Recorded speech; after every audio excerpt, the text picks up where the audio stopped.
I think it's simple though. Grew up watching Dr. J, Magic, Mike, played with Kobe and all that. So I know what greatness looks like. So you want me to see it now and call it greatness? I can't. And I think it's my fault that the game is being played the way it's played now, because when I was dominating the post, he tried to bring in centers to bring me out from the post. And then we're all products of our generation, so shoot the jumper. So it's my fault that guys are playing soft. Anthony Edwards just sent shockwaves through the basketball world after claiming that Larry Bird had no skill, and Shaquille O'Neal did not let that slide. When Edwards sat down and argued that almost nobody from the 1980s could really play besides Michael Jordan, the reaction was immediate. Fans, former players, and legends across the league saw it as more than just a bad opinion to many people. It sounded flat-out disrespectful toward one of the fiercest competitors basketball has ever seen. And when Shaq responded, it did more than just shut down Edwards' comments. It opened up a much bigger conversation about how today's NBA generation views the legends who built the game before them. Because once you hear what Shaq said about Bird's actual skill level, you start to understand why so many former players took this personally. And honestly, this might go down as one of the craziest comments a young NBA star has ever made. I didn't watch it back in the day, so I can't speak on it.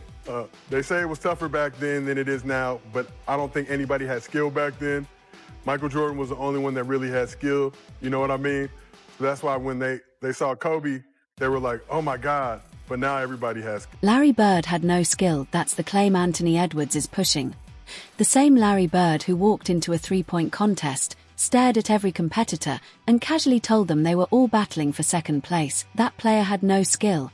This is the same man who used to tell defenders exactly where he was about to shoot from, announce the shot before it happened, and then still knock it down right in their faces while they stood there helpless. And that's the player Edwards called unskilled. What makes the whole thing even crazier is that Edwards admitted he never really watched old-school NBA games, so now you've got a young star making bold statements about a legend he never truly studied or understood. But before getting into Shaquille O'Neal's reaction, you need to understand who Larry Bird really was on the court. Because once you hear what Bird actually did to people in his era, this whole no-skill argument starts sounding completely ridiculous. Bird comes in and says, which one of you is going to come in second place? Nobody said nothing. Not one player said a word in that locker room. Nobody argued. Nobody laughed. Nobody pushed back. Because deep down, they already knew Larry Bird was about to win. That wasn't normal confidence, that was dominance on an entirely different level. His opponents accepted defeat before the contest even started, and that tells you everything about how skilled Bird really was. And the craziest part? He always backed it up. Bird didn't just talk big for attention.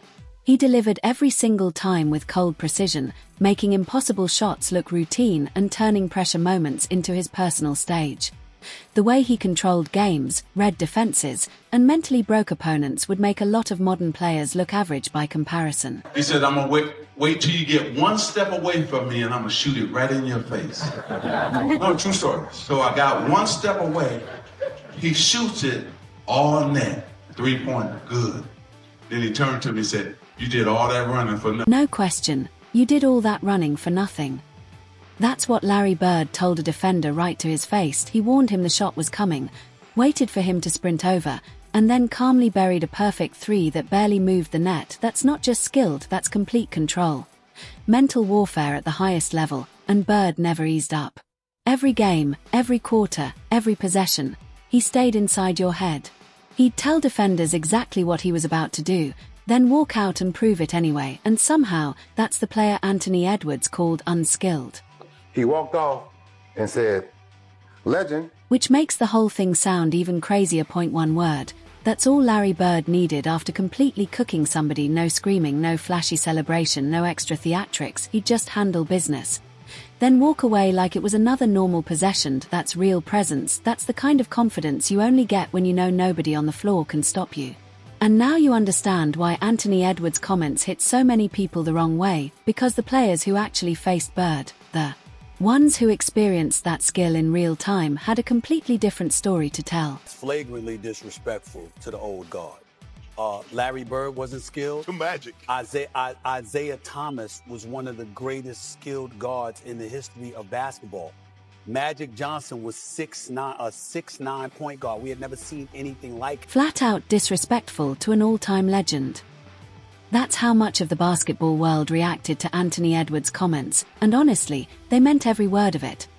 Because we're talking about Larry Bird here, the player who won 3 straight MVP awards in an era loaded with legends like Magic Johnson, Kareem Abdul-Jabbar, Isaiah Thomas, and Julius Erving. Calling someone like Bird unskilled isn't just a bad take. It comes across like a complete lack of respect for basketball history, especially from someone who openly admitted he never really studied that era. And here's the wild part, Bird actually addressed the whole old era vs new era debate himself at one point, but not in the way people expected at all. Every decade's different. The game changes. They always try to compare players now to back in the 80s and 70s, which you cannot do. It's a whole different ball. Larry Bird didn't respond with anger. He didn't go on a rant or try to tear anybody down. He stayed calm and simply said that comparing different eras is difficult because the game changes every generation. But honestly, what Bird didn't say is what stands out the most. Because one thing has always been understood in basketball, respecting the players who came before you isn't optional. It's part of the culture of the game itself, and that's exactly where Anthony Edwards completely missed the mark. That's also the moment that pulled Shaquille O'Neal straight into the conversation. And once Shaq heard those comments about Bird and the older generation, he didn't try to soften his response or play it safe. He came at the situation head-on with full force. I think it's simple, though. Grew up watching Dr. J, Magic, Mike, played with Kobe and all that. So I know what greatness looks like. If you want me to see it now and call it greatness, I can't. Shaquille O'Neal grew up watching Julius Erving dominate basketball. He built a dynasty alongside Kobe Bryant and stepped on the court against Michael Jordan himself. So when somebody from today's era says the old NBA had no skill, Shaq isn't guessing or speaking from highlights. He lived it. He felt that greatness up close. And according to Shaq, today's game doesn't always compare to the level of toughness, skill, and mentality those older legends brought every night. Then when people tried calling him bitter or a hater for defending the older generation, Shaq shut that down immediately, because to him, this isn't about jealousy, it's about respect for the players who built the game long before this generation ever touched a court. Great, and I'm great. How can I hate on you? That don't make no sense. I'm in the building. You're not in the... Shaquille O'Neal isn't speaking from the sidelines. He's speaking from the top of the mountain. 4 championships. 3 finals MVPs. One of the most dominant forces the league has ever seen. So when he talks, it's not opinion for attention. It's perspective earned through actually getting it done. His message is blunt. You can't call it hate when it's coming from someone who already achieved more than most ever will. Shaq climbed the highest level of the game, and from that vantage point, he doesn't see every modern player as equal to the standard he knows championship basketball demands. But then he took it even further. He didn't just criticize the era as a whole. He started separating players. A couple of them can really play, is how he put it in a league full of talent, contracts, and hype. Shaq made it clear he only truly respects a small number of guys, the rest. He didn't even feel the need to name them, because in his view, they already know where they stand, and that's what made his comments hit so hard. It wasn't noise, it was a ranking from someone who's already been at the very top. Joker could play, Giannis could play, Dame, a couple of these guys could play, but a lot of you can't play. Then Shaquille O'Neal said something that completely shifted the tone of the conversation. He didn't just point fingers at modern players or criticize the current era. He actually acknowledged that part of how the game evolved traces back to him and the kind of dominance he brought to the league. For a moment, it stopped being about blame and became a more honest reflection on how the game itself has changed over time. It played the way it's played now because when I was dominating the post, he tried to bring in centers to bring me out from the post. And then we're all products of our generation, so shoot the jumper. So it's my fault that guys are playing soft. Shaquille O'Neal's dominance was so overwhelming that teams were forced to change just to survive against him. There simply weren't many centers strong enough, big enough, or physical enough to consistently handle what he brought inside the paint. So defenses adjusted. Strategies evolved. And slowly, the league began shifting its identity. Teams started prioritizing stretch bigs, players who could space the floor and shoot from distance instead of battling in the post every possession. The physical, bruising style of basketball that legends like Larry Bird thrived in gradually gave way to a more perimeter-focused, less physical version of the game. Shaq's point is that this evolution wasn't random, it was a direct response to what he did on the court. And while he understands why the game changed, he's also made it clear that he doesn't fully like what it has become. I hate big guys shooting threes, but hopefully somebody brings it back. However, if I was playing today, though, they would have to change. This isn't just talk, it's being framed like a warning. Drop a prime Shaquille O'Neal into today's NBA, and the entire league would have to adjust almost overnight. Teams would be forced into rapid rebuilds. Analytics departments would be rethinking everything. Big men camped at the three-point line would suddenly be asked to defend the paint again. And the reality is, a lot of them wouldn't be ready for that kind of physical inside game, because they were never really developed for it in the first place. But Shaq's criticism goes even deeper than that. He doesn't just talk about how big men evolved into shooters. He points to a much bigger turning point in the game's identity, linking the shift in modern basketball back to specific players and a specific style of play that changed everything. Steph Curry and those guys messed it up. Like, I don't mind Golden State back in the day shooting threes, but every team's not a three-point shooter. So why everybody has the same strategy, I think it makes the game boring. And that's where this story really shifts direction. Today, a lot of NBA teams start to feel the same. Dribble handoff at the top, swing the ball around the perimeter, pull up for a three, miss, then sprint back on defense and repeat it again. Over and over, almost like a loop. But in the era of Larry Bird, teams had a much clearer identity. The Utah Jazz ran a relentless pick and roll through John Stockton and Karl Malone until defenses broke down. The Lakers had a structured system built on execution and control. Miami brought sets that constantly forced adjustments and kept opponents guessing. Every team had its own personality, its own rhythm, its own way of winning. That variety made the game feel alive and unpredictable. Now, according to Shaquille O'Neal, much of that separation has faded. Styles have blended together, and he believes that shift has changed the overall product of the game in a way he doesn't fully agree with. Game has always been perfect ever since Naismith, created it. It's perfect. We as humans. And that's exactly why Anthony Edwards' comments hit so many people the wrong way. Because the era he called unskilled was actually one of the most physical, demanding periods in basketball history. Meanwhile, the game he's playing in today is far less physical than it used to be. Larry Bird competed in a time where hard fouls weren't just part of the game, they were part of the strategy. You could take contact, even an elbow, and the expectation was simple: get up and keep playing. That level of toughness was normal. Bird gave 13 seasons to that kind of basketball, and his body paid the price. He dove for loose balls, played through a broken face, and battled through severe back issues that eventually ended his career. And that's the same player Edwards casually labeled unskilled, while competing in an era where even light contact is often enough to draw a whistle. That contrast is exactly what makes the criticism feel so controversial. It's physical.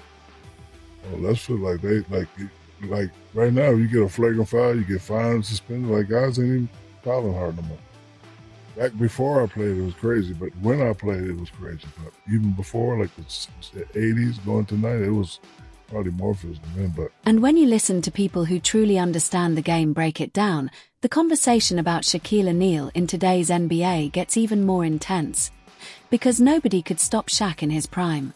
Not even elite defensive big men at their peak. Hakeem Olajuwon, one of the greatest defenders ever, couldn't fully contain him. David Robinson didn't have an answer either. Patrick Ewing, another all-time defensive force, still struggled to slow him down. These weren't average defenders. These were legends, Hall of Fame-level anchors who defined defense for an entire generation. And Shaq still dominated them. That's why so many analysts and former players say imagining prime Shaq in today's NBA is almost unfair to the league. Because his physical dominance inside would force teams to completely rethink how they play basketball on both ends of the floor. What can you do? Literally. Well, nobody could do then, so shit. Literally. What the fuck are you guys? You guys don't do nothing. So what actually happens when you drop that same level of force into today's NBA? That's the real question. And for many people who study the game closely, the answer feels almost too simple. There really isn't an obvious solution. You're talking about a player like Shaquille O'Neal producing something like 40 points and 15 rebounds in an era where traditional centers are rare. And interior defense isn't the same priority it once was. Today's game is built differently. Many big men spend more time spacing the floor and shooting from the perimeter than battling in the paint. The old-school physical post exchanges that defined earlier eras just don't happen as often. And that kind of environment would naturally play right into Shaq's strengths. In fact, Shaq has already spoken about it himself. He's said that in today's NBA, he wouldn't just try to win matchups, he would overwhelm opponents to the point where they mentally break and don't want to compete anymore. Not just beat teams. Not just dominate them statistically, but push them to a level of frustration where they lose the will to keep going. That's the kind of dominance he's referring to. And it's why this debate about eras and matchups keeps coming back. There's no MVP big man that's going to play defense. Right. So we think Like Hakeem was a defensive player, David Robinson, defensive player, Yep. Patrick Ewing, defensive player. Those bigs played defense. And he was eating their lunch. 40 and 15. Yeah. That's the kind of dominance Shaquille O'Neal brought to an era where every night was a battle and physical pressure was constant. And now, when he looks at today's game, he argues that many modern players would struggle to handle that same level of contact and intensity even for a single possession. So when Anthony Edwards says Larry Bird had no skill, it doesn't just sound like a hot take. It comes across as disconnected from what earlier eras of basketball actually demanded, because what Shaq is really getting at is simple. It's hard to recognize greatness if you never took the time to understand it. And when Edwards admitted he never really watched the old NBA, that one detail alone changed how a lot of people interpreted his entire comment. The guy that's 7'4", 7'5", that shoot boundary jumpers, they don't want that funk. I'm trying to make everything easy. You guard me, you 5, I'm not shooting a 3. I'm taking you a little, Look, you want to shoot threes and do all that? Okay. I will make all of them quit.